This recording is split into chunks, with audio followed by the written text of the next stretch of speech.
Hey guys, welcome to this special episode of the podcast. Today, I am doing something that is a little non traditional to these podcast episodes. I am actually doing a walkthrough of my most recent HTMA test. So, this might be a little bit lengthier than the episodes normally are because sometimes it can take, 20 to 40 minutes to get through a test. Now, I don't really think that it will take me that long to go through this, but there are several things that I kind of want to talk about as I get to them and um, point out about them. So I want to start off by talking just briefly about what HTMA testing is, how it's done, what we're really looking at here.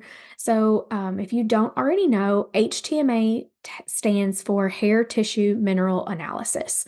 So, this is done by taking a very small sample of your hair from close to your scalp. So, I take mine from the back of my head so that it's easily covered. Nobody ever knows that I've clipped my hair and done this test because it's a super small amount of hair that you have to send off. You clip this yourself at home, you pop it in your regular mailbox, it goes out to the lab. It takes them 2 to 3, sometimes 4 weeks if they're backed up to get you the results. And then, of course, since I've been trained on how to read and interpret these tests, I get the results and I do the interpretation. And what we're really looking at here is mineral status. And mineral status is important because we have to have minerals for hundreds and thousands of processes in our body to do things like make energy, make hormones, just things to run smoothly in our body. But the thing is that we can't make minerals ourselves inside our body. We have to consume minerals in our diet and environment, and sometimes through supplementation to meet the needs that our body has. Now, for women, this is particularly important because our mineral status is kind of under attack at certain points in our life. Something that I think is becoming more widespread known is that birth control is a big depleter of nutrients, meaning vitamins and minerals for our body. And I think for a lot of years, either that wasn't known or people weren't talking about it. And that has led to a whole generation of women that have been on birth control for many, many years. And then maybe they went off and they had some kids and babies, which is also a depleter, which we're going to talk about in a second. Um, and they're in these really depleted mineral states. Their nutrients have been depleted. And so they have this laundry list of symptoms. And in general, they just do not feel well. And they can't really pinpoint why. And they're going to their doctor and they're presenting these symptoms and they're saying, I'm tired all the time. I have this brain fog. I can't remember things. I can't think straight. I can't lose any weight. I'm sluggish. I don't have much motivation. And they're basically being brushed off.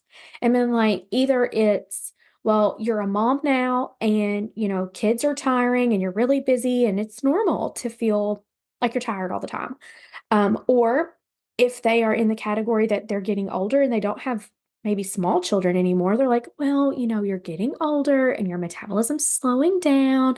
And it's basically like all of these concerns, these valid concerns that women are presenting are brushed under the rug. And I'm not trying to say that this doesn't happen to men because I believe it probably happens to men as well, but I work with women in my private practice, and I feel like this is a little more of a woman dominant problem.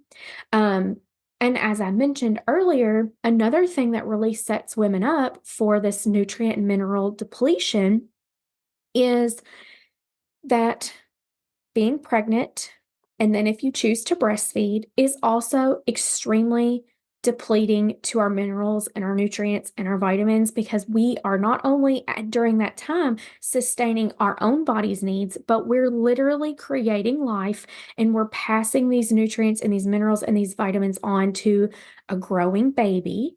And then when you're breastfeeding, you're passing those things along to baby as well. Plus, you're in a time of life that other mineral depleters, such as high stress, disrupted sleep are at an all-time high. So it's like we have this perfect storm for women ages like, 20-ish to 35, 45-ish, in that age range right there. You're in this perfect storm of having their mineral status being wiped out. And this is not something that is really tested in traditional Western medicine. And it doesn't, even the things that are tested, like, okay, you say we check a potassium level on an HTMA test. Well, you can check a potassium level in blood. Okay, the important thing about that to understand is that we're not looking at the same thing in blood work versus a hair test. A lot of our minerals are primarily meant to be in our tissues, not in our blood. And we are getting a tissue test with a hair sample, whereas blood, we're only looking at what is currently in the blood. And another difference is that with a hair test, we're able to get an average over about 3 to 4 months, depending on how fast your hair grows.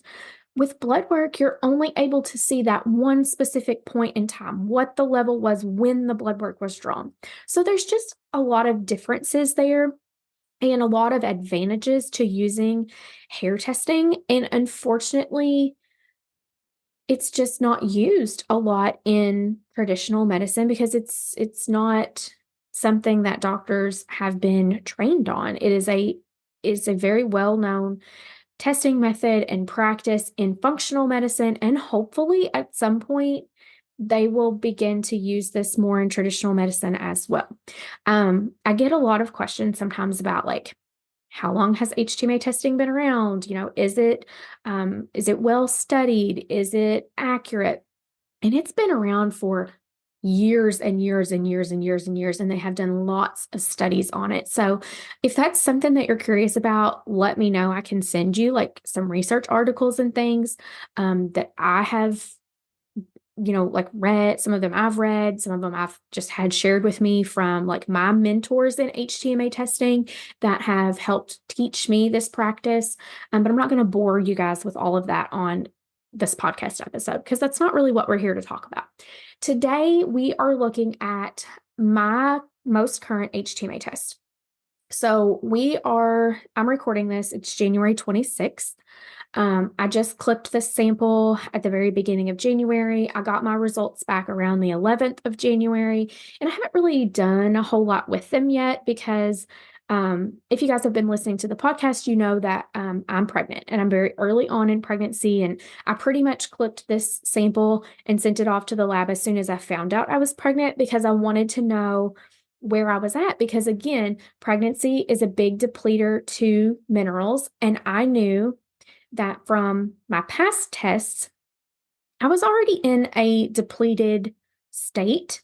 I have had 2 back-to-back pregnancies, breastfed both babies, and now I have had a solid year between when I stopped breastfeeding Hollis, which is my youngest son, and when we got pregnant. And this year in particular, since the summer, I had done a lot of work on my gut. I went through a 3-month gut protocol because I felt like I wasn't seeing some of the changes and the I can't think of the word I want to say, like advancements. That's not the right word, but anyway, you guys know what I mean. Upticks in my individual levels as I wanted to see, and that I felt like were reflective of like the work that I was doing and the supplements that I was taking. So sometimes when that happens, that indicates that there's like some gut lining work and maybe like parasite stuff, just gut microbiome repair things that need to be done before your body can really replenish its minerals. So that's why I had chose to do that. And I was really curious and really excited to see the results from my last test, which was in I think August, but I actually had clipped the sample in July, and I had either just started or started that gut protocol right after. I honestly can't remember the specifics, and I didn't look it up. Um, but I knew that, like I had worked my way through the gut protocol and wasn't going to be doing that anymore because I was pregnant. You can't take those supplements while you're pregnant. And I wanted to know where I was at. So I'm going to start off by going through the macro minerals first. So we have 4 macro minerals: calcium, magnesium, sodium, and potassium. These are the most important minerals because they're the most abundant in the body and they're involved in the most processes. So first up, we've got my calcium level. I was super excited to see my calcium level this time. Um, I'm at 61 and optimal is 63. So this is the closest I have been to optimal with my calcium level since I started doing HTMA testing on myself, and I was super glad to see that. Moving on over, we get to magnesium level next. Now, my magnesium level optimal range, optimal number is 6. Mine has been 3 something every time I have done my HTMA test. And what that tells us is that my body has been under stress for a long period of time and it has used up my magnesium stores. And I am fighting, like trying to replenish what was depleted. Plus, we use magnesium every day for over like 300 or 600 processes in our body. Plus, it's used up even more when we're under stress. And, it's America in 2024. Like we're all stressed. So it's a battle sometimes to try to get a sufficient amount of what you need. So I was glad to see this time that my magnesium level was at 3.5, which was the highest it's been since early 2022. And I had changed up some things I was doing with my magnesium supplementation since my last test because I was frustrated that I wasn't seeing my levels go up. They were like basically staying the same. So something that I started doing since my last test that I think has been really effective is that I'm using a magnesium lotion on my feet each night when I go to bed. And the reason that this is effective is because we can absorb minerals through our skin. And when you absorb them through the skin, you can bypass the gut. So, like when you're taking a supplement or you're eating a food that contains magnesium, it's got to be digested in your stomach and then in your intestine, and absorbed in your intestines. And if you're someone that has gut problems, whether that be gut inflammation or parasites or something going on, that absorption is inhibited. And like I said, I suspected there were some gut things going on for a multitude of reasons. And I knew that I needed another avenue to get some magnesium absorbed by my body. So I think that that has been effective. That is something that is safe for me to continue to do while I'm pregnant. So I will continue to do that. And, hopefully what I will see when I retest again is that that magnesium level has stayed the same or increased. Okay, scooting on over to my sodium and my potassium levels. These levels also have been very depleted since I started testing. And again, this tells us that my body was under stress for a long period of time and that I just depleted those stores. So I want to back up here for a second and kind of like tell you some of the things in my history that have probably impacted these 2 levels in particular being so depleted because literally okay, for sodium the ideal level is 19 and for potassium the ideal level is 13. My levels were like 1, 2, 3. They're both now 3 on this test and that feels like a win. And I obviously nowhere near the optimal levels. But the things that I think contributed to that were I was on birth control for almost 10 years. From the time I was a teenager until I was like 24, 25, something like that, I was on birth control. And, had no idea during that time that the birth control I was on was depleting my nutrients and my minerals and my vitamins. And I was also young and not, I don't want to say irresponsible, but it like wasn't my top priority to be like taking a really high quality vitamin all the time, you know?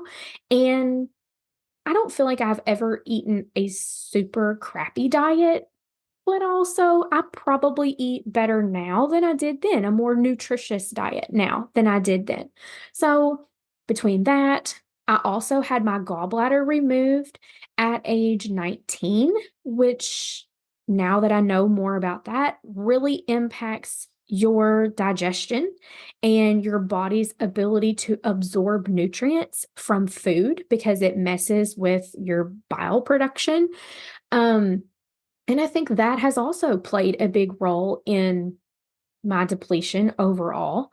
And then, of course, on top of that, then I had the two back-to-back pregnancies and breastfeeding. So, um, diligently been working to get more sodium and potassium into my diet. One of the things that I really focused on since the summer was increasing my potassium rich foods because I found some foods that like I really enjoy that are high in potassium that I was just kind of like not indulging in um consciously, or I like wasn't trying to incorporate them more into my diet because I don't know, it's just like something I didn't have like intention about. So like one of those things were kiwis. Kiwis are a pretty decent source of potassium. So like I have started keeping kiwis on hand pretty much all the time. And I'll have, like I'm not saying I have them every day, but every few days I cut up two of them with my breakfast or my lunch or whatever. Um, I also started or continued, I'd kind of been doing this already, but like in the summer, I drink smoothies for breakfast a lot. So I discovered that cream of tartar is a really great potassium source and you can't taste it when you put it in a smoothie. So I will dump some of that cream of tartar into my smoothie and that gets me a good dose of potassium. The other thing that I started this summer was Jigsaw Health has a product called Pickleball. It's a drink, not the game, it's a drink. Blue raspberry flavor is my favorite, and it's a really great potassium source. So I drink that once a day, almost every single day. And I think that has helped me to see a boost in my potassium levels. Sodium levels, I have switched out the salt that I use. I don't or try to only I'm not going to say that I don't use it anymore, the traditional like Morton's table salt, because we still do use it some, like we cook with it some, but I have switched primarily to Redmond sea salt. And also, so like I use that on my food pretty heavily, I guess. I'm not scared to salt my food, and I've always really liked salt anyway. So like that wasn't a big deal for me. Um, and then I have some of the Limit, LMNT packets. They are very high in sodium. They have 1,000 milligrams of sodium in each one. And I do not do them every day, although that is something that I'm considering moving forward, seeing these results, is trying to incorporate one of those a day. Um, I just have to be mindful since I am pregnant to watch other things like my blood pressure that might be affected by sodium. But there's other things to consider there as well because, there's some evidence that, depleted states like this could lead to complications with my pregnancy. So it's like, I don't want to, and I know that pregnancy is going to demand a lot on my body. Stress depletes sodium. We use sodium as a response in when we're stressed. And so it's like, there's a delicate balance there, I guess is what I'm trying to say of like, I want to take in enough sodium to support my body and hopefully replenish this level a little bit throughout pregnancy. But I also don't want to be getting too much sodium to where I'm doing things like retaining water and swelling, something that you already do, when you're pregnant. And then I have to keep a mindful watch on my blood pressure. I'm blessed with low blood pressure anyway, or just like normal blood pressure. And I hardly ever have had a high blood pressure reading in my life, but it is something that I need to be cognizant of. Okay, the next thing. So those are our 4 macro minerals. Now, on this test, you get probably like 10 to probably 10. 1, 2, 3, 5, 6, 7, 8, 10. 10 more individual mineral levels. These are considered the second level minerals, and it's not that they're not important. They are super important. It's just that they are a little bit less abundant in the body, involved in a few less processes than those macro minerals. And it's kind of nice because when you are working towards mineral balance and optimizing your minerals, if you can get your macro minerals in order and in optimal range, your second level minerals kind of also fall in line because the things that support the macro minerals are also supportive to the second level minerals. So you can kind of like indirectly address those while really heavily focusing on those first 4 minerals, which are the most important to get them in the optimal ranges.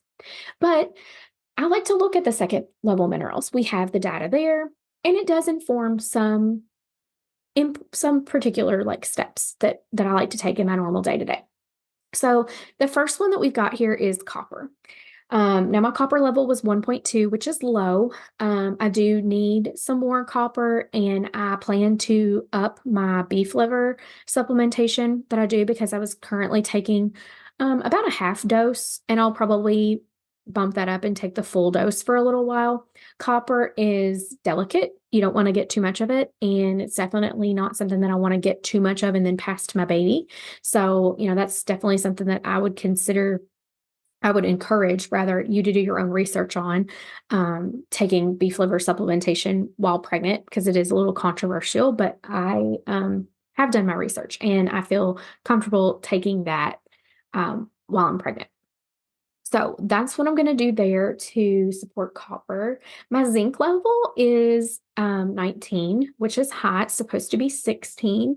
And this is something that I'm trying to like read a little more about and learn more about because actually my zinc level has been high since I started testing. And I need to like verify that I've looked at it before, but I need to look again. Like, are any of my hair products containing zinc? Like, where is all this zinc coming from? Because I don't take any multivitamins. I don't take a zinc supplement. That's definitely something I've got to dig into that a little bit further to figure out why this excess is here.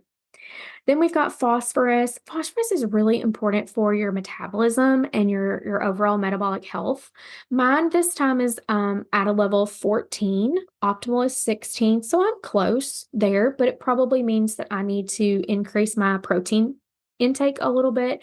And that's something that I already knew was probably lacking in my diet. And one way that's easy to like support this and increase my protein is if I would incorporate a smoothie in my day. So something that I've been playing around with, thinking about is doing a smoothie for as an afternoon snack because it's not what I want for breakfast when I wake up. In these winter months, in the summer it usually is, but in the winter months, I don't want it in the morning when I wake up. And right now, with being nauseous and stuff, I'm eating breakfast, I'm eating lunch earlier than usual. So then I'm hungry between lunch and my dinner time. And so that would be a good snack and a good way for me to get in some extra protein to support that phosphorus level. Now, next up, we have my iron level, and it's high this time at 2.1. Ideal level is 1.3. My iron level had been low the entire time that I had been doing HTMA testing, and it had been stuck at 0.9. And one important thing to understand is that iron is also best assessed through blood work, not an HTMA test. So you never like want to make a decision about iron supplementation based only on the HTMA test. But I had some blood work done in this summer, I think it was summer, and it showed that I was a little bit anemic, and I knew that we would be like coming up on trying to get pregnant, and I didn't want to go into pregnancy being anemic. So I decided to supplement my iron for a couple of months. and my level has been replenished. I will be getting some blood work done when I go for my first OB appointment, just to kind of see like where my iron levels are. Because again, it's best assessed through blood work, but that was a supplement that I stopped taking and don't feel that I need any longer. I can support my iron through food, which is more ideal anyway. Okay, we're not going to go through every single one of these other minerals. Those were the main ones that I wanted to talk about. Um, the only other one that is like super important for me to consider right now is selenium, because selenium demands go up during pregnancy and breastfeeding. And my level of selenium has been stuck. It's been 0.7, 0.07, I think, every time I've taken my test. So I need to get myself some like Brazil nuts and eat them every day, and see if that like food form of selenium will help raise those levels up. All right, so then um you get there's a box on this test. It's so hard because you guys can't see this, but like then there's this pink box next to it. And this is where we see toxic heavy metals. I don't really have a whole lot that I'm excreting right now, which is great. There's nothing jumping out at me that like I really need to like look at or consider. There are almost always going to be some heavy metals show up on an HTMA test because we get exposed to things everywhere we go. They're just in our environment. And I always encourage my clients to not like super duper stress out about them unless they have a level that is high that we can say like, oh yeah, you're definitely getting exposed to something here and we need to figure out what it is. Because there's just only so many things in our own environment that we can control. And sometimes my theory is that, the stress on your body causing, when you're stressed out about these heavy metals is maybe not worse, but is just as bad for you as the heavy metals are. So that's my take and my tangent on that. All right, last thing that we're going to go through here are my ratios. So this is sometimes looked at as the most important part of an HTMA test because this is really where we get insight into metabolism, thyroid function, blood sugar balance. You get a lot of information from these ratios, but you can't only look at the ratios. Like you've got to look at the test as a whole and look at the history of the person and the symptoms the person's having and take it all into context with one another. Because sometimes if you only looked at the ratios, you just wouldn't get as much out of the test as you could. And sometimes you would look at just the ratios and think that it was like really a negative test or like especially when you're looking at progress from one test to the other, you would think like, gosh, we're going backwards here. And that's typically, if you take a look at it as a whole, it's typically not the case. Okay, all of that being said, so the first ratio that we have is calcium and phosphorus ratio. This is where we get insight into metabolism. And my ratio this time was in that slow metabolism range. I was a little bit disappointed to see that because on my last two tests, I had been in the healthy metabolism range and I was hoping to stay there. And this is why I say it's important to look at the overall progress. The reason that I shifted into that slow metabolism category is because my calcium level went up. But if you remember me saying it's almost at the optimal range. The way that I need to help, I'm doing air quotes here, fix this ratio is by optimizing my phosphorus level because my calcium level is really where it needs to be, or at least almost where it needs to be. It's my phosphorus level that's throwing this ratio off. So sometimes I think when we look at the ratios, that's really what's important to consider too, is like if we're looking at a ratio and it's not in the range that we want it to be, then which mineral is it that's throwing it off? And what can we do to optimize that individual mineral? Because then the overall ratio will be improved. Okay, next up, we have the sodium and potassium ratio. This is referred to as the most important ratio sometimes. It's what it's called, or kind of its tagline, and that's because we have a sodium and potassium pump on every single one of our cells, and that dictates what goes in and comes out of a cell. And we want that little pump to be working sufficiently because we want nutrients, hormones, vitamins, minerals to be able to get inside where they need to be to do their job and nourish our body. And we want things like toxins and heavy metals that aren't supposed to be inside a cell to be able to easily be pushed out and taken where they need to go. So, my level this time was in the very low category, and there are some signs and symptoms that are often associated with someone that has a low or very low sodium potassium ratio. And I want to read them to you. So it says, person often feels exhausted, run down, frustrated, fatigued, chronically stressed, have decreased immunity, poor digestion, allergies are common. They have carbohydrate intolerance, meaning like blood sugar issues. Sometimes they feel resentful.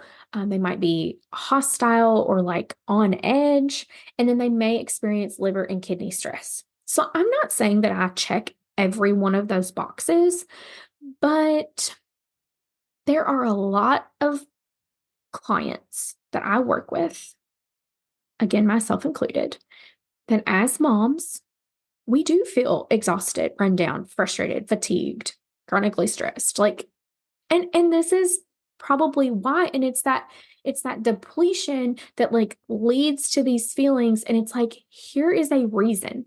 This is why you feel the way you do, because this process in your body is not functioning optimally. So again, I've already talked about my sodium and potassium levels, but they're both super depleted, and I've got to continue to work on getting them boosted up. That's how I'm going to fix this ratio. That's how I'm going to get to the point that I am feeling better in that sense. Okay, next up, we've got we have calcium and potassium ratio. This is where we get insight to the thyroid, and I always, always, always point out this is not a look at how your thyroid gland that produces your thyroid hormone in your body is working. You test that through blood work. What we're looking at here is how easy is it for your thyroid hormone to make its way inside your cell where it has to be to do your job. This ratio right here is why we have so many women that are going, they're having all these symptoms and they Google them. And it's like, you go down this rabbit hole of like, oh, I might have hypothyroidism. And they go to their doctor and they're like, hey, I think that there might be something off with my thyroid. I would like to get it checked. And they order some thyroid blood work, which, side note, it really needs to be a full thyroid panel to fully assess that, but that's a different tangent for a different day. But they'll get these thyroid labs done, and their doctor will call and they'll be like, hey, good news, your lab work came back and it's all normal. And you're like, oh, great. Well, I just feel like crap, but everything's normal. So, like, why? Well, this is why. Those thyroid blood labs that you get done only really can tell you if your body is producing enough thyroid hormone, not really how you're using the thyroid hormone, which is what's important. Because if you can't use it adequately, then you're not going to feel the positive effects of having a well-functioning thyroid. I hope I didn't lose anybody there. I hope that makes sense. So, my level this time was in the sluggish thyroid ratio, which is an improvement from the very beginning. When I very first started HTMA testing, I was in the extreme hypothyroid range, and my level was like through the roof. I don't know how I had any thyroid hormone that was getting inside a cell to do anything. And I'll throw out there that I had thyroid blood work done, and they were like, oh, you're fine. Everything looks great. I was like, well, it doesn't feel great, but thanks. So I was a little disappointed to see this result because on my most recent previous test, I was in the moderate category, which is like better than this sluggish category.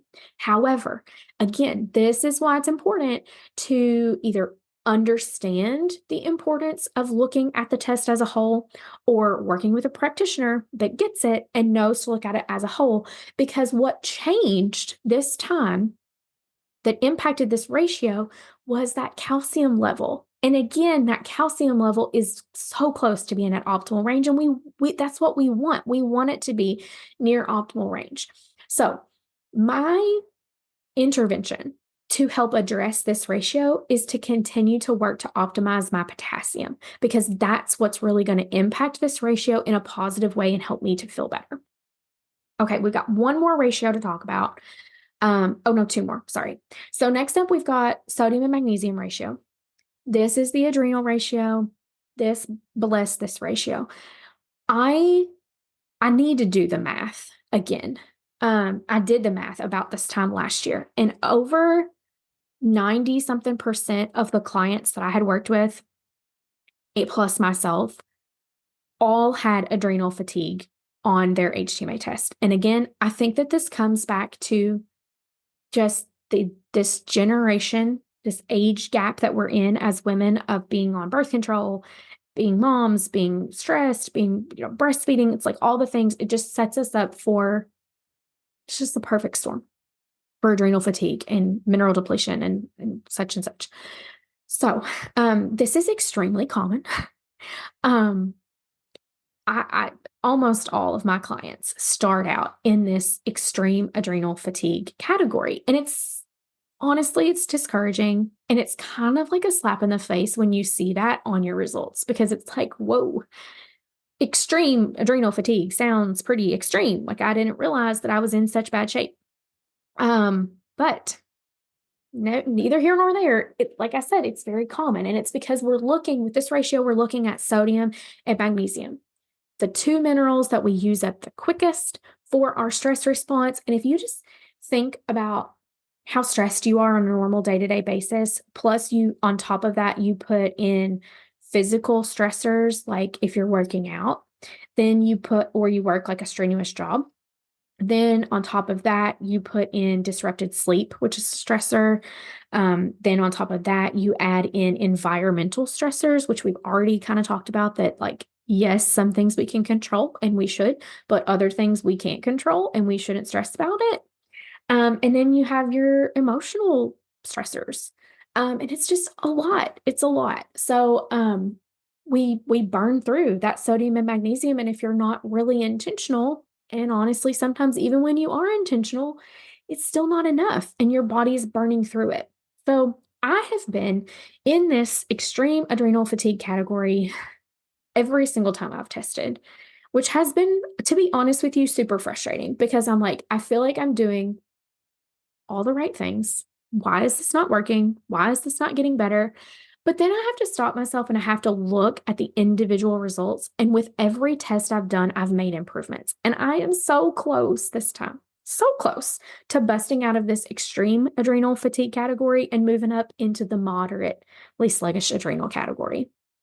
And super looking forward to that. Honestly, I don't think that it will happen for my next test, because now I'm pregnant again and that's going to be stressful on my body. So I don't think that it'll happen super soon, but I know that to support this ratio and to try to fix it, air quotes again, I need to be really, really supporting my sodium and magnesium. All right. Excuse me.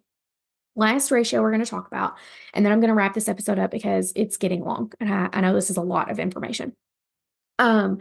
Is the calcium and magnesium ratio, which is our blood sugar ratio. Now, this gives us insight into like how steady your blood sugar is overall.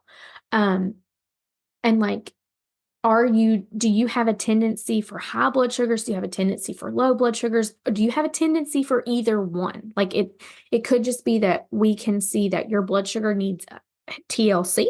It needs some attention because it's either high or low or a combination of the two. Like maybe it's spiking up really high with your meals and then it's crashing down.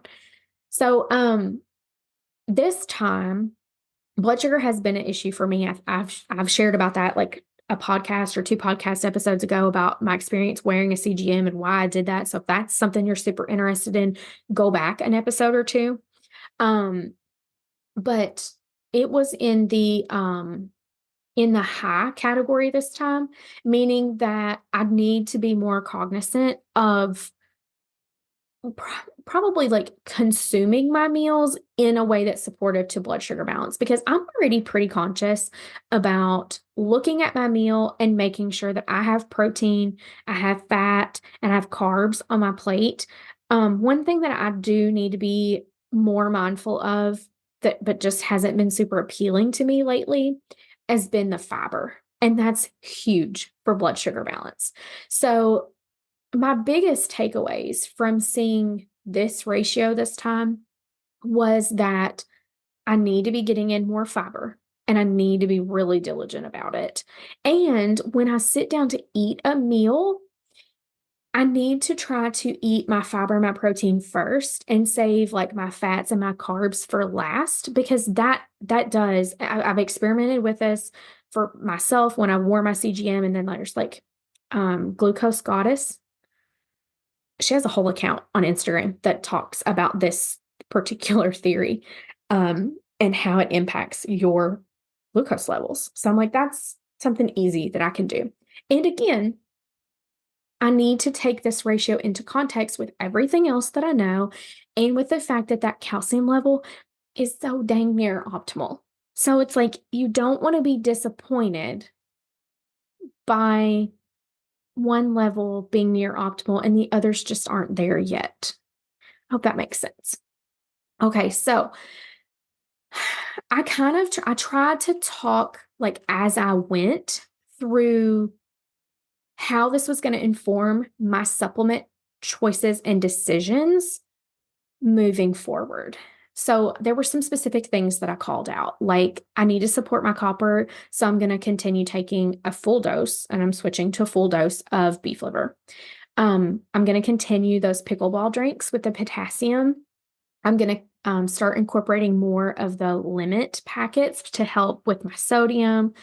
Um, Aside from that, I'm also um, going to continue doing my magnesium, my mag soothe at night and doing the magnesium lotion on my feet at night. Something that I didn't mention that I do that I recommend to everybody, I have a reel about this. If you wanted to check it out, is a mineral bath. And I love to take baths anyway. So it just like works out for me. But you can do them as a foot bath if you don't like to sit in a whole bath. But it's Epsom salt, borax, which is a boron and sodium source, and then potassium bicarbonate that is like food grade. And like I said, when I was talking about the magnesium lotion, you absorb those nutrients, those minerals through your skin. And, it's just like an extra way to help boost your levels up. So I'm going to continue with those and try to incorporate them more because honestly, that has kind of fallen. I just haven't been doing them. I was going to say it's fallen by the wayside, but I just haven't been doing them as frequently as I was. And then the other thing is that I'm really focused on food because I'm funny about taking much of anything while I'm pregnant. I have to really feel like I need something or feel really confident in the supplement and the supplement company that I'm using in order to take something while I'm pregnant. That's just like personal choice, personal preference. So I'm really focused on a food first approach to replenish these things. And I know that, I need to be getting solid sources of protein, which is pretty well on lock for me already. Maybe just I wasn't getting enough of it. And then incorporating more fruits and vegetables in my day to day and making sure that it's a good variety of them. Sometimes I get stuck in like eating the same types of vegetables over and over again, and I need to branch out and get a little variety because that's gonna help. And then kind of lastly, the thing that I want to focus on and do is to continue to support my digestion. Because I don't want to like lose the progress that I made doing that gut protocol while I'm pregnant and stuff. Um, so I'm looking at like different fiber sources and trying out new things to serve as my fiber. And again, that comes back to like the variety in vegetables also. Um, so yeah, I mean that's my main focus right now. Um, and that's just kind of how I'm going to move forward. So I am going to wrap this episode up and end because it's getting long and I try to keep these episodes short, but these reviews are a lot of information. And kind of what I did and like how I talked through that is exactly what I do for my clients when they do HTMA testing. I record myself going through their results just like I did today. I screen share so they can see like exactly what I'm pointing out and what I'm talking about. And that gets sent to them so that they have it to listen to and can like pause and write down questions, or they can listen to all of it and then they can go back and watch it again, or whatever they choose to do. And my clients love that that's how that I do that. I think some people don't really know what to expect in the beginning if it's their first test, but they get it and they're like, oh gosh, this was great. I'm super glad you did it as a recording because it is so much information and I want to listen to it again. So yeah, if HTMA testing is something that you are interested in for yourself, you can visit, I'm trying to think of the best way to do this. You can visit my Instagram and get on the HTMA wait list because I will soon be opening up some spots for HTMA testing. I only take like a limited number of people at a time to do those. But it's something that I would definitely recommend. There's really not a person that I've come across yet that I wouldn't recommend HTMA testing for, because the availability of the testing, like the affordability of it, combined with how easy it is to do the test, combined with how much you learn about your body and what your body needs from one simple test, is just invaluable. And it makes it possible to take a really customized approach in what your plan is going to be or what your next steps are going to be. And I love Dutch testing too, but there's just nothing that compares to the HTMA testing and the value that it has. Um, I just think it's incredible. I just think that there's literally not a person that wouldn't benefit from getting an HTMA test and learning this information about their own body, because it is so informative and it's so validating to see that, like, okay, this is the reason that I am having these symptoms. And now I know what to do about it. I know where to focus my attention instead of like running around like a squirrel, hoping that what I'm going to do is going to help. Now we just know what you need to do. So, hope that's helpful. Hope you guys have a great week. I will see you back next week for another episode, and I hope you have a great day.